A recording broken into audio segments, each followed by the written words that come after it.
వాటిని వెలుగులోకి తీసుకురావడం మీ బాధ్యత. కానీ మీ ఆలోచన ఏ విధంగా ఉందంటే, చంద్రబాబు నాయుడు గారు ఒక్కడ బాగుంటే చాలు ఈ రాష్ట్రంలో.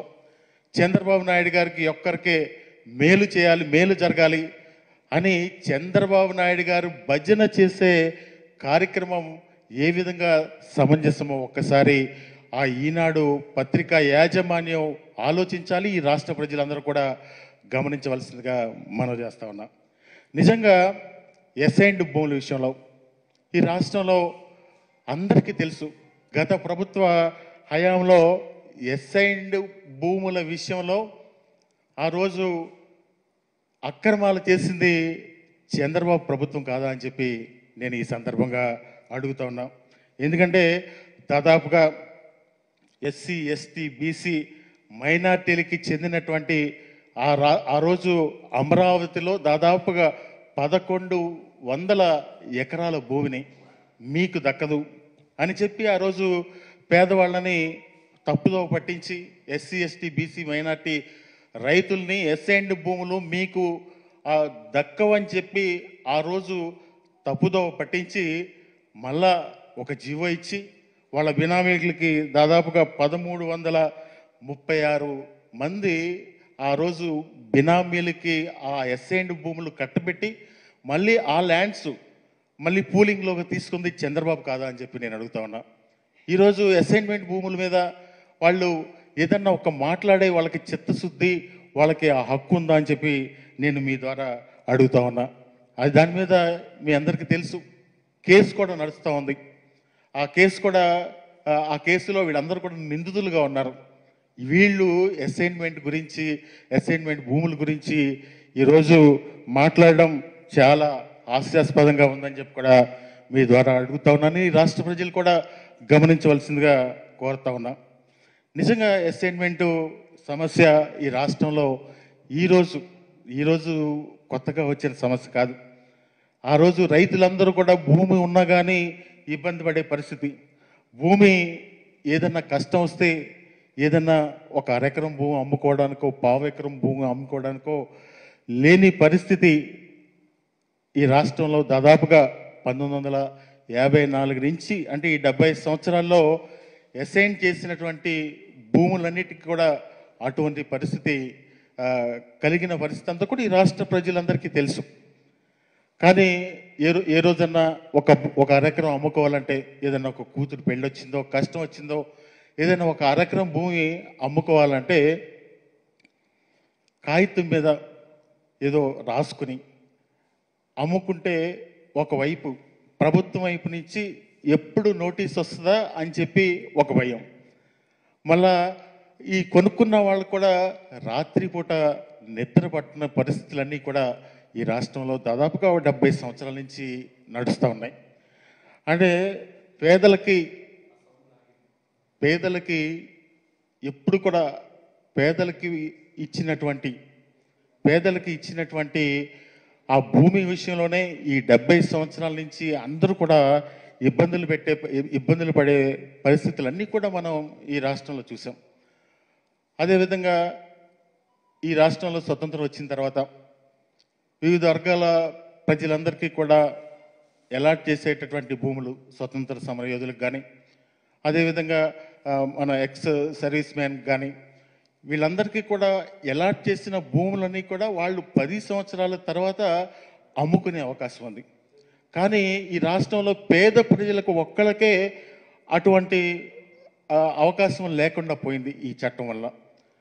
అంటే 1977 సంవత్సరంలో తీసుకొచ్చినటువంటి పిఓటి యాక్ట్ వల్ల, ఆ పిఓటి యాక్ట్ వల్ల భూమి ట్రాన్స్ఫర్ అయ్యే పరిస్థితులు లేవు. ఆ పరిస్థితులు లేని పరిస్థితుల్లో ఎప్పుడు కూడా పేదవాళ్లే చాలా ఇబ్బందులు పడే పరిస్థితుల్లో ఈరోజు జగన్మోహన్ రెడ్డి గారు ఒక ఆలోచన చేసి ఆ రోజు జరిగినటువంటి ఈ 70 సంవత్సరాల్లో పడినటువంటి ఇబ్బందులన్నిటినీ కూడా ఒక అధ్యయనం చేసి వివిధ రాష్ట్రాలకి ఆ అధ్యయన బృందాలను పంపించి ఆ రెవెన్యూ మినిస్టర్ గారి ఆధ్వర్యంలో ఎస్సీ, ఎస్టీ శాసనసభ్యులందరితో కూడా ఒక కమిటీ వేసి ఆ కమిటీ ద్వారా అధ్యయనం చేసి వివిధ రాష్ట్రాలకు పంపించి కర్ణాటక రాష్ట్రం, తమిళనాడు రాష్ట్రం, అదేవిధంగా కేరళ రాష్ట్రం, ఇవన్నీ కూడా ఆ చట్టాలన్నీ కూడా స్టడీ చేసి ఈ రాష్ట్రంలో పేద ప్రజలకు ఏ విధంగా మేలు చేయాలి అనే ఒక ఆలోచనతోటి ఆ జగన్మోహన్ రెడ్డి గారు ఈ చట్టాన్ని తీసుకొస్తే ఈరోజు ఒక దుగ్ధతో నిజంగా కూడా జగన్మోహన్ రెడ్డి గారికి ఒక ఏదైనా ఒక జగన్మోహన్ రెడ్డి గారికి కానీ ఈ గత ప్రభుత్వానికి కానీ ఒక స్వార్థం ఉంటే ఒరిజినల్ ఎస్ఐనికి కానీ వాళ్ళ కుటుంబ సభ్యులకు కానీ హక్కులు సంక్రమించాలని చెప్పి చట్టం చేసేవాళ్ళు కాదు. ఎవరైతే పొజిషన్లో ఉన్నారో మీరు అమరావతిలో చేసిన విధంగా ఆ చట్టాన్ని తీసుకొచ్చి ఎవరైతే పొజిషన్లో ఉన్నారో వాళ్ళకి హక్కులు సంక్రమించే విధంగా చేసేవాళ్లే కానీ ఏ స్వార్థం లేకుండా నిరుపేదలకి న్యాయం జరగాలి అనే ఒక ఆలోచనతోటి ఆ చట్టాన్ని తీసుకొస్తే ఈరోజు ఎల్లో మీడియా ఒక దుగ్ధతో ఒక కుటిలమైనటువంటి ఆలోచనతో ఈరోజు దుష్ప్రచారం చేస్తూ ఉన్నారని చెప్పి కూడా ఈ సందర్భంగా మనం చేస్తూ ఉన్నాం.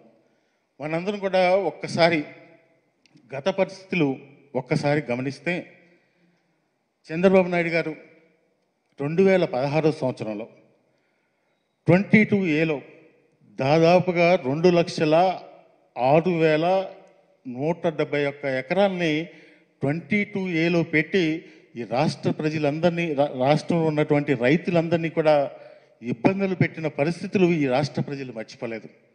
ఆ రోజు ఆ 22A పెట్టి రైతులందరూ కూడా ఆఫీసుల చుట్టూ అధికారుల చుట్టూ తిరిగి ఎన్నో ఇబ్బందులు పడి ఎన్నో కష్టాలు పడి మళ్ళీ కూడా క్లియరెన్స్ తెచ్చి పైరువీలు చేసుకుని ఆ రోజు చేసే పరిస్థితుల నుంచి ఈరోజు ఆ పరిస్థితులన్నీ కూడా విముక్తి చేస్తే ఈరోజు ఒక దుగ్ధతో మాట్లాడుతున్నటువంటి మాటలు ఈ ఎల్లో మీడియా చేస్తున్నటువంటి ప్రచారాలన్నీ కూడా ఈ రాష్ట్ర ప్రజలందరూ కూడా గమనిస్తూ ఉన్నారని చెప్పి కూడా మనం చేస్తూ ఉన్నాం.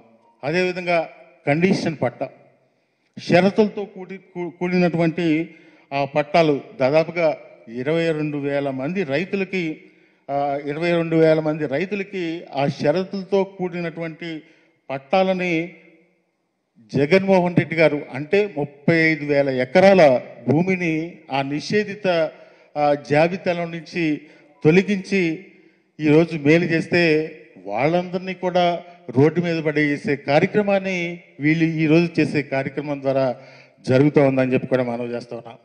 అదేవిధంగా గిరిజన సోదరులకి దాదాపుగా 2,83,000 ఎకరాలకి గిరిజన సోదరులకి హక్కులు ఇస్తే ఆ గిరిజన సోదరులను కూడా ఈరోజు రోడ్డును పడేసే కార్యక్రమం జరుగుతూ ఉందని చెప్పి కూడా ఈ సందర్భంగా మనం చేస్తూ ఉన్నాం. ఇవన్నీ కూడా ఆలోచన చేసి జగన్మోహన్ రెడ్డి గారు ఈ రాష్ట్రంలో ఉన్నటువంటి పరిస్థితులన్నీ కూడా వివిధ వర్గాల నుంచి వచ్చినటువంటి విజ్ఞప్తులు కానీ అధికారులు ఇచ్చినటువంటి రిపోర్ట్ల మీద కానీ ఆలోచన చేసి అక్టోబర్ 27వ తారీఖున ఒక గెజిట్ని ఇష్యూ చేసి వాళ్ళందరికీ కూడా న్యాయం జరగాలని ఈ కార్యక్రమాలన్నీ కూడా చేస్తే ఈరోజు ఎంతో దుగ్ధతో ఎంతో వాళ్ళ యొక్క కుటిల మనస్తత్వానికి అర్థం అవుతుందని చెప్పి కూడా ఈ సందర్భంగా మనం చేస్తా ఉన్నాం. ఎప్పుడు కూడా ఏంటంటే చంద్రబాబు నాయుడు గారు పూర్తిగా డైవర్షన్ పాలిటిక్స్ చేస్తారు. అంటే అమ్మఒడి ఇవ్వాలి, అమ్మఒడి మొత్తం అందరికి ఇంట్లో అందరికీ కూడా